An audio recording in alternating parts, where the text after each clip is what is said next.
Welcome to absolutely the no questions asked busiest weekday of the year ever at Canada's Wonderland.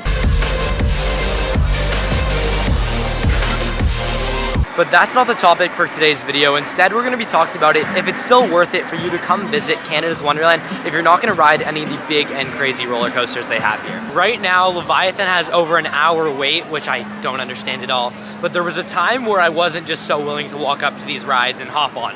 First, let's put this into perspective. So now is 2022. If we go back to 2018, I was actually in the same position as a bunch of you, and I literally refused to ride any big roller coaster. I would always come to the park with my friends and family. Fun fact, I've had a season's pass since I was 2 years old, and I would just straight up never ride anything. I would come, go to the kids section, walk around with my family, watch my younger brother actually ride the roller coasters, and then have some food and go home. That was literally all we did at the park. What clicked for me was when I was around 10 to 12 years old, I actually started watching roller coaster YouTube videos like 24 hours a day. I would watch these POV videos and these on-ride videos of other people riding these really crazy roller coasters all around the world. And I was obsessed with watching them, and I would go to the park just to look at them, but I was still way too scared to ride. It wasn't for another year or about a season later that someone told me, what's the worst thing that can happen to you? And I kind of determined the worst thing that can happen was I got on the coaster, I rode it, I screamed my lungs off, absolutely hated it, got off, and never did it again. There's no chance of any harm or literally anything happening to you on a coaster. The only thing bad that can happen is you don't like it and you get off. But on the flip side, the plus would be that I actually got off, I loved it, and then I realized what I was missing this whole time and started riding coasters with all my friends. After that epiphany moment, I was really excited and couldn't wait till the next time I got to the park. It was time, and my friends somehow did it, and they got me on Behemoth. I remember driving up to the park, and it was actually one of the scariest moments of my life when I went up that queue, and I was standing next waiting to get on the coaster, and I was like, oh my god, what am I doing? And I couldn't wait until they just strapped me down and there was no escape. I think based on where I am today, the result of what happened was pretty simple, and I got off and I ended up riding 4 more times that day for a total of 5 rides, which was absolutely crazy to me. I still cherish the on-ride pictures to this day, and I will never forget that sense of gut fear walking into that queue and getting on the ride that day. But what I remember even more than that fear is the sheer excitement once I got off and just how ecstatic I was. I was jumpy, I was just amazing for the rest of the week, not even just the rest of the day, the rest of the week. I was so happy that I got over one of my biggest fears in life, which was riding a big roller coaster. And now back to your regularly scheduled program.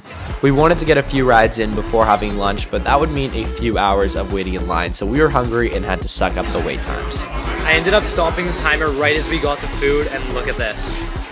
40 minutes, actually just over 40 minutes, which is absolutely nuts, just for 2 orders of chicken fingers and fries. It's not like we ordered 50. It was 2 orders of chicken fingers and fries on a weekday at 3 p.m.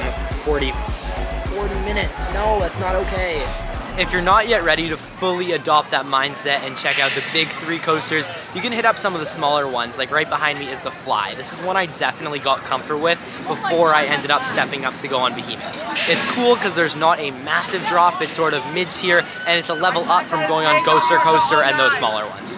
We walk all the way to Vortex because we hear it has a short line, and it actually does. I walk up, I'm like, oh my god, and then there's a sign on the front that says we are closed due to technical difficulties. So they're doing work on Vortex, and it seems to be like the only thing that doesn't have a big line in the park is closed, which sucks.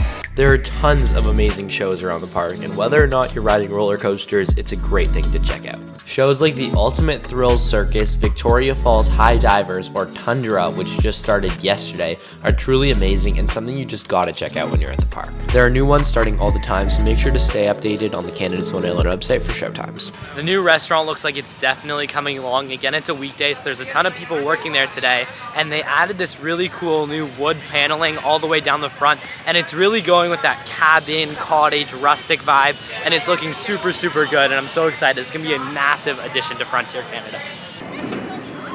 We just got off of Behemoth, and it took us exactly 1 hour to get on and off that thing. Holy, that was quite a line. For a Tuesday at 4 p.m., you just really don't expect it to be this busy. It's absolutely insane.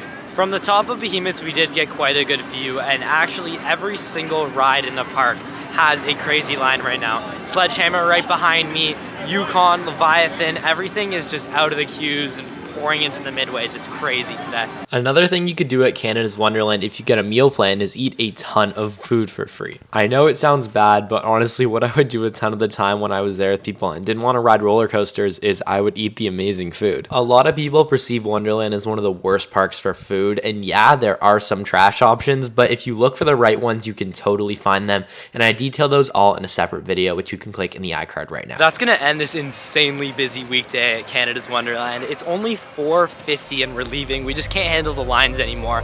It's really crazy, but I hope you guys got some takeaways in this video of things that you should definitely try out when you come to the park if you're scared of roller coasters. I think that you guys really will still enjoy it, so just don't be intimidated if you come, and just please never feel pressured by your friends to do anything. So if you have any suggestions, want to tell me your stories, leave them down below in the comments. I respond to every single one of you, and I appreciate you watching. Be sure to subscribe, and I'll see you guys in the next one.